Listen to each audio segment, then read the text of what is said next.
Welcome to Sweet Life Beat Life. We hope this video helps. In this video, I will explain how to use data using a USB cable. First, ensure you have the correct USB cable for your device, typically a USB-A to USB-C or micro USB. Connect one end to your phone or tablet and the other to your computer's USB port.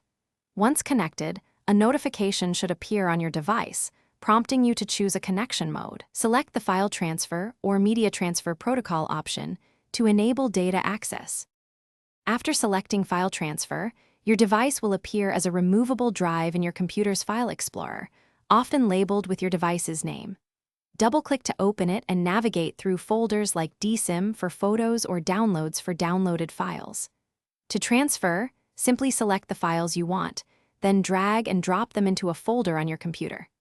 This process is quick and efficient, especially for large batches of files. Transferring files from your computer to your device is just as straightforward. On your computer, locate the files you wish to move, perhaps music or videos. Then, open your device's storage in the File Explorer and navigate to the folder where you want to save them, such as music or movies. Simply drag the selected files from your computer's folder and drop them into the chosen folder on your device. This is perfect for loading new content. If you encounter issues, first check your USB cable for any visible damage. A faulty cable is a common culprit. Also, ensure your device's software and drivers on your computer are up to date. If your computer still doesn't recognize the device, try a different USB port.